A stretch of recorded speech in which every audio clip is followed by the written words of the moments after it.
So good evening friends. With the help of Biological E, I'm taking this initiative to discuss the use of oral anticoagulants in cardiac patients. So whenever we are talking about anticoagulants, we know that nowadays there are two types of anticoagulant. First is vitamin K antagonist, and then the second type is oral anticoagulant I'm talking about, that is warfarin or acetrom. And the second group belongs to NOACs, or novel oral anticoagulant, or which known as DOAC also. In the group of NOACs, especially there are three medicines, rivaroxaban, apixaban and dabigatran, which these three medicines we are using. And out of these three, dabigatran is a direct thrombin inhibitor, as we all know, and rivaroxaban and apixaban is a factor Xa inhibitor. So now what are the indications whenever we are talking about the use of anticoagulants, especially oral anticoagulants? Then we should know what are the uses of oral anticoagulants. So the first and foremost use is for prevention of stroke in non-valvular AF. We are also using it for treatment of DVT and pulmonary embolism. For prevention of DVT and venous thromboembolism, we are also using it. For VT prophylaxis in total knee replacement and total hip replacement, although dabigatran is not FDA approved for total knee replacement, but apixaban and rivaroxaban is FDA approved for both for total knee replacement and total hip replacement. Rivaroxaban has some additional uses, for example with the COMPASS trial, and we can now it can be used in the 2.5 mg BD dose can be used along with antiplatelets in case of chronic stable coronary artery disease with multiple risk factors. Apart from this, it can also be used for VT prophylaxis in cancer patient, and especially apixaban and rivaroxaban is specifically indicated for these group of patient, and also edoxaban. So now whenever we are talking about use of oral anticoagulant in atrial fibrillation, the first and foremost thing is we should know the CHADS-2 score, which has now been modified to CHADS-2 VASC score. There are some congestive heart failure, or everything has 1 point except the age more than 75 or more and past history of stroke. These two categories have 2 points. All other things such as congestive heart failure, hypertension, age 65 to 74, diabetes, presence of any other vascular disease, peripheral vascular disease or coronary artery disease, and gender, female gender. All these accounts for 1 point, and history of prior stroke and age 75 or more accounts for 2 points.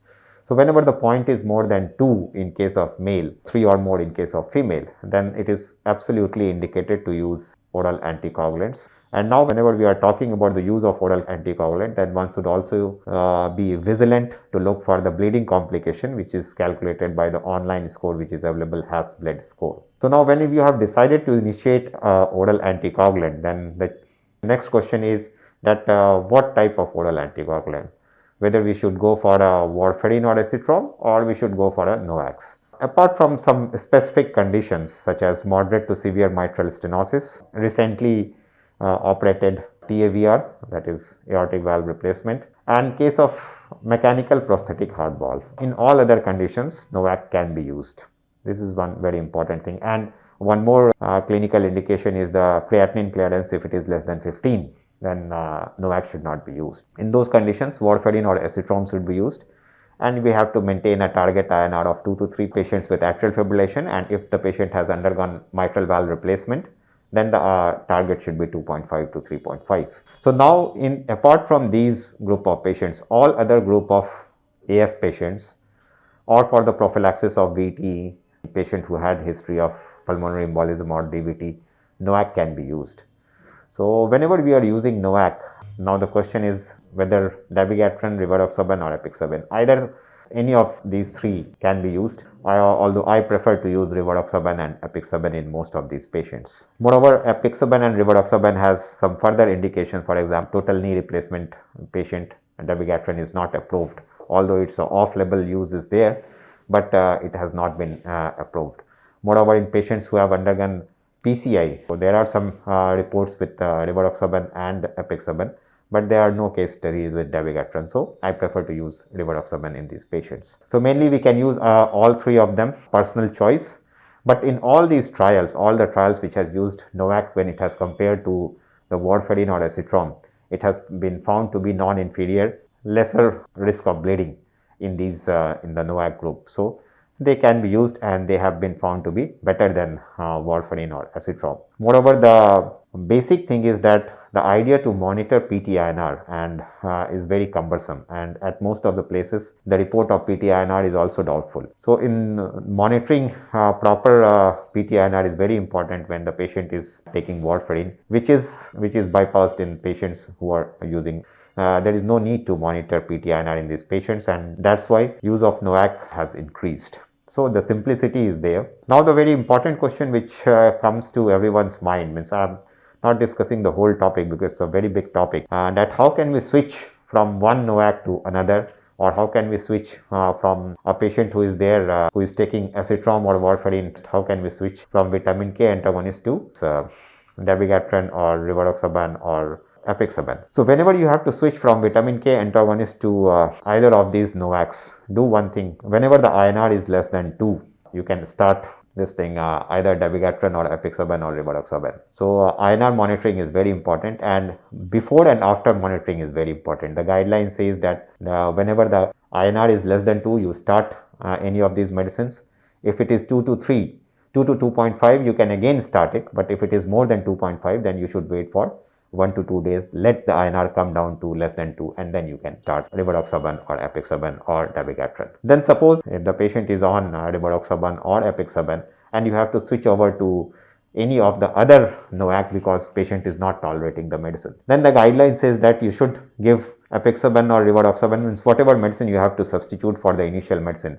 Whenever the dose is scheduled for that medicine, you give that medicine. Then there will be some patients who suppose a patient whose creatinine clearance was 50, now it has suddenly decreased to 15. You might need to change from NOACs to vitamin K antagonist. In that case, the guideline says that whenever you start whatever medicine you have to start, any of these 3 medicine, and then monitor, you can start acetrom or warfarin in this patient, and you can stop dabigatran or apixaban or rivaroxaban 3 days, give both the medicines, vitamin K antagonist and either of these medicine which you have been using for 3 days, and then you stop the NOAC and then you continue. Once INR is 2, you continue with the warfarin. The basic idea is to have a continuous anticoagulant support. In patients whose creatinine clearance is less, for example, if it is more than 50, then you can stop NOAC after 3 days. But if it is 31 to 50, then you will have to stop NOAC after 2 days. Give for 2 days and then stop. If it is less than 30, then you should give only for 1 day and then you stop. So these are some indications. These are some confusing points where the use of NOAC is gradually we are getting data from all the different studies, and as the use of NOAC is spreading among the physician, we are getting the real world data also. Now there is one more area where is good confusion, is that if a patient underwent angioplasty and he needs NOAC because of atrial fibrillation, he develops atrial fibrillation 48 hours post MI, or he develops atrial fibrillation any time later, then what should be the treatment approach of the physician? The guideline which says that if the patient has undergone angioplasty, you should continue for triple oral antithrombotic therapy for 1 month, and after 1 month you stop aspirin. He should be on aspirin, clopidogrel and NOAC for next 1 year, and after 1 year the clopidogrel can also be stopped and he can be simply put on the NOAC. So this is what the guideline says. Although we have limited number of studies, we will soon have, there are so many studies going on this topic, so we will soon have more data. So with this, I would like to conclude, and thanks Biological E for taking this important initiative of spreading message of use of NOACs among physicians and cardiologists. Thank you.